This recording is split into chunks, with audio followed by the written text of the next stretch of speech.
এই গরমকাল আসছে না, বিশ্বাস করেন ভাই, ১০০ থেকে ৯৯% মানুষেরই একটা সমস্যা দেখা দেয়। সমস্যাটা কি আমি বলতেছি।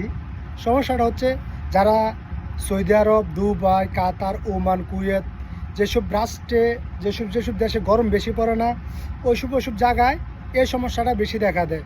আর যেসব দেশে ঠান্ডা, ওইসব দেশে এই জিনিসটা বেশি দেখা দেয় না। যেমন এই প্রবাসে আপনি এই রোদের ভিতরে কাজ করবেন, গরম তো অতিরিক্ত, তারপর যারা রোদের ভিতরে কাজ করে এই জিনিসটা বেশি দেখা যায় তাদের ভিতরে, নাক দিয়ে রক্ত পড়া। ভাই বিশ্বাস করেন, এভাবে রক্ত, একটা মুরগি কাটলে যেভাবে রক্ত বেরোয় না, ঠিক তেমনভাবে এই প্রবাসীদের আমাদের নাক দিয়ে এভাবে রক্ত বেরোয়। কী বলবো ভাই, দেশের মানুষকে বললে তারা বিশ্বাস করবে না, তারপর আমরা বলি না।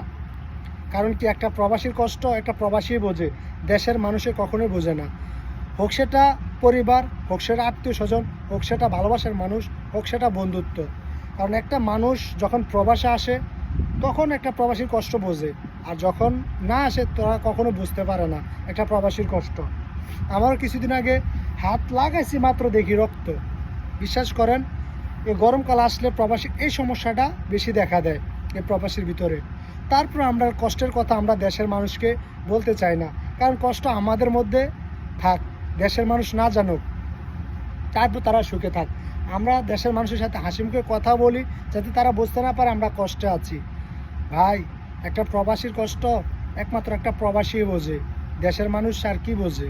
হ্যাঁ ভাই, এটাই বাস্তব, প্রবাসীর কষ্ট কেউ বুঝতে চায় না। হ্যাঁ।